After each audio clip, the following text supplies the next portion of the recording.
दोस्तों, Indian army में सेना के खोजी डॉग्स का रोल काफी अहम होता है। इन आर्मी डॉग्स की अहमियत का अनुमान इस बात से लगा सकते हैं कि उन्हें सेना में रैंक भी दी जाती है।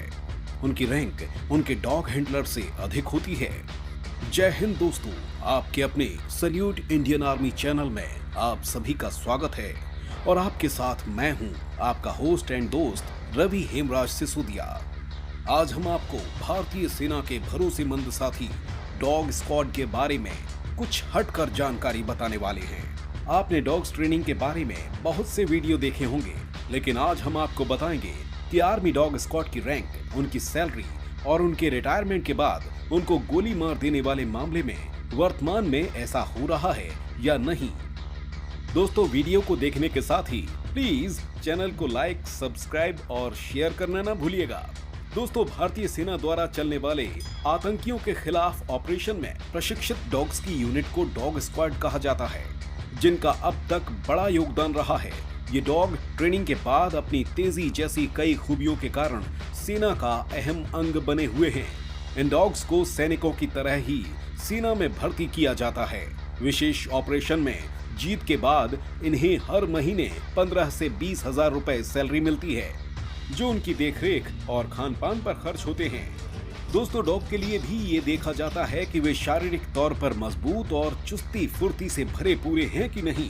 आमतौर पर इसके लिए लैब्राडोर, बेल्जियन मेलिनोइस और जर्मन शेफर्ड को चुना जाता है। ये तेज तर्रार तो होते ही हैं, साथ ही कम समय में ज्यादा सीख पाते हैं। सेना के डॉग्स कोई साधारण पालतू जानवर नहीं है, क्योंकि उनका इतिहास बहादुर कहानियों से भरा है।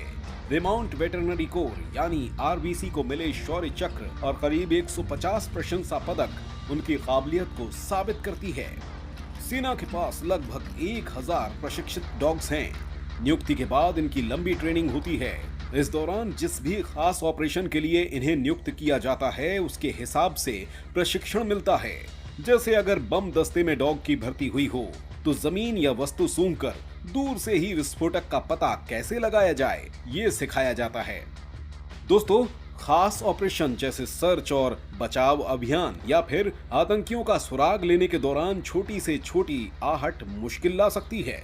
यही कारण है कि सेना में इन्हें ना भौंकने तक की ट्रेनिंग मिलती है। इससे वे साइलेंट मोड में भी काम कर पाते हैं। आर्मी डॉग अपनी ट्रेनिंग के बाद ऑपरेशन से जुड़ जाते हैं और एक समय के साथ उनकी सेना में पोजीशन भी ऊपर होती जाती है। किसी अभियान के दौरान बेहद बहादुरी दिखाने पर डॉग को प्रमोशन भी मिलता है।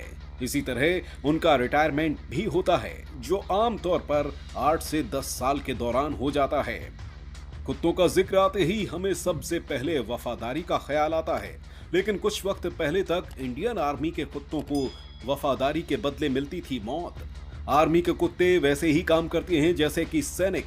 दरअसल भारतीय सेना के काम आने वाले इन स्पेशलिस्ट कुत्तों को पहली बार चोट लगने या काम के न रह जाने के बाद गोली मारकर या जहर देकर मार दिया जाता था।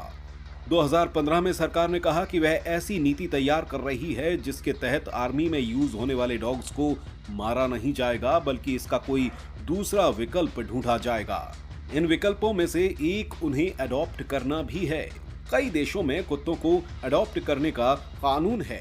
ये मामला दिल्ली हाई कोर्ट में भी गया था, जिसमें अदालत का कहना था सैन्य जानवरों को मौत की नींद सुलाने का चलन पशु क्रूरता रोकथाम कानून 1960 के प्रावधानों का खुला उल्लंघन है।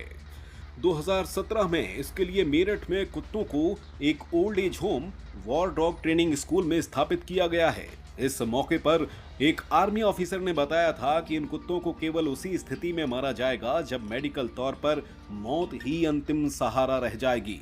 भारत में भी पहले से ही कर्नाटक और पश्चिम बंगाल आदि राज्यों में इन कुत्तों को एडॉप्ट करने की सुविधा थी। अमेरिका में रिटायर होने वाले आर्मी डॉग्स को लोग अडॉप्ट कर लेते हैं। जिन्हें अडॉप्ट नहीं किया जाता, उन्हें एक खास एनजीओ को दे दिया जाता है, जो उनके आखिरी दिनों में उनकी दवा आदि की अच्छी व्यवस्था करता है। रूस और चीन में भी कुत्तों को रिटायर होने के बाद गोली मारने का कानून नहीं है, बल्कि जापान में तो रिटायर हो चुके आर्मी डॉग्स के लिए अलग से एक हॉस्पिटल होता है। यहाँ पर कुत्तों के मालिक अपने बीमार कुत्तों को लाकर छोड़ भी सकते हैं। यहाँ कुत्तों के लिए बिल्कुल इंसानों जैसी सुविधाएं होती हैं। पहली बार सेना में देसी नस्ल के कुत्तों को शामिल करने का प्रयास किया जा रहा है।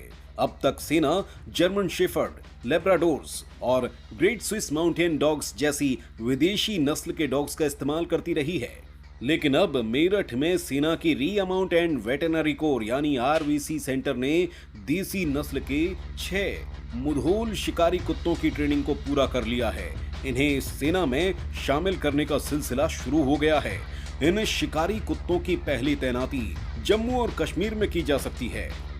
दोस्तों, ये वीडियो अगर आपको पसंद आया है तो इसे लाइक, सब्सक्राइब और शेयर करना ना भूलें। साथ ही पास में लगे बेल आइकन को भी दबा दें ताकि आपको भारतीय सेना के वीडियोस की जानकारी मिलती रहे।